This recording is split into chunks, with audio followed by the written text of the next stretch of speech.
Have you been to shows here before, I take it? We're season ticket holders, have been for years. Why do you... We were at the first show. Really? 15 years ago? What Love course. The love course. Oh, it was a trilogy. There was like 3 or 4 plays. Could you have imagined 15 years ago when you were at the first show that it would still be here 15 years? Yes. Yes. Why? Because they produce good theater. It's live theater. It's live theater. You can't see live theater very often in Richmond, and it's always available every year. They do it every year. It's season after season, show after show.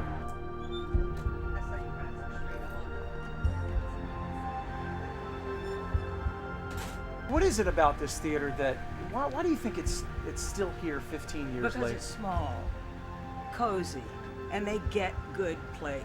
And the best actors. Their plays are done so well. They're good plays and they're done so perfect. Richmond doesn't bring in very many really good and cutting-edge plays. But this place does. This place does. This place.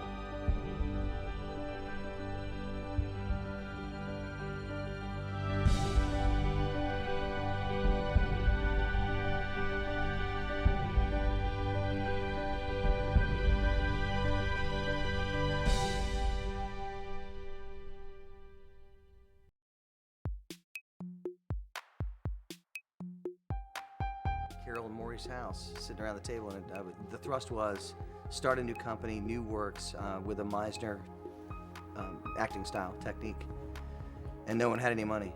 It's acting and reacting and listening to what's being said, rather than, so, which puts you in the moment, as opposed to, what's my next line? What am I, all the other things that an actor's thinking about, you try to let all of that go and just actually listen to each other. Soon as the sun of our distant land retires tomorrow's sun, with torch and dagger in her hand appears the bleeding nun. The deal is that it's very freeing, and that's what an actor wants. They want to be free on stage, and they want to be enabled to be in the moment. You talk about how acting here is liberating. Why is that the case? What is liberating about acting in this theater on this stage?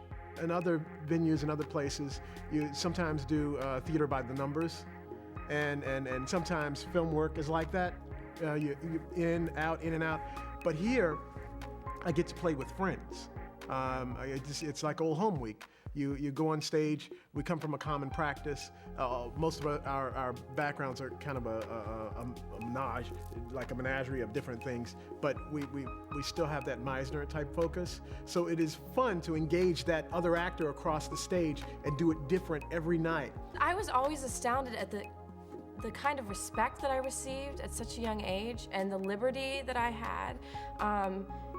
Even though I wasn't as experienced and not nearly as talented as the people I was working with, especially at the time, I still got that liberty, and that I'd never been exposed to anything where I could just be honest and I could just learn how to react.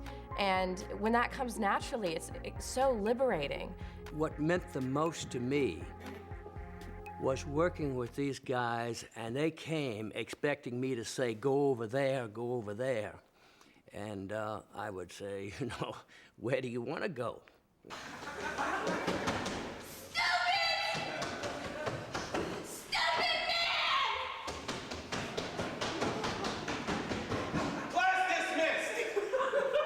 There is nothing better to an actor than to just feel free, free to be, in any environment you're put in, too, rather than the stiffness of, I've never been here before, what's it going to be like, who am I working with?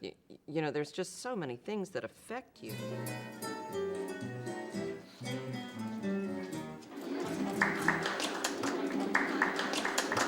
The audience forms the play with you because it's a conversation between audience and actors and the words that are written. It's this whole, everything moving together in one beautiful dance that's such a gift in this space.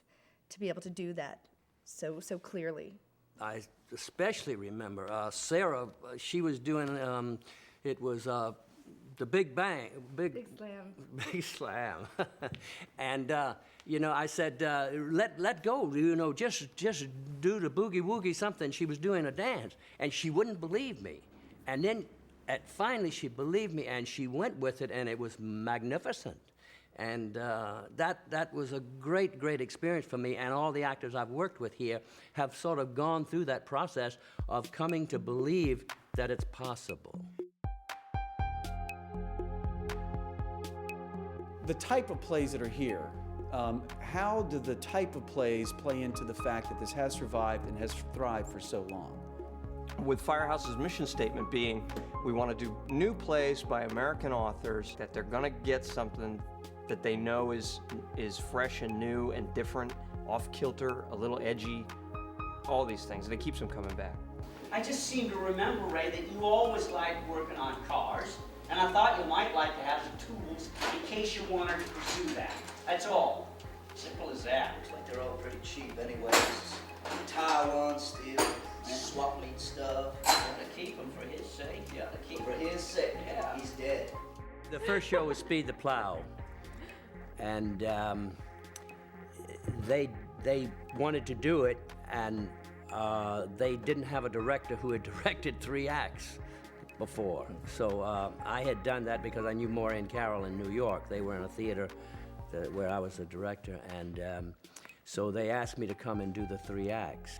It was a contemporary play, and that's what was so critical, I think, about the theater, because they kept coming up with plays that the reason I kept coming back was because they would say, gee, we got this, I've retired 15 times, and they'll call me up and say, listen, we've got this play.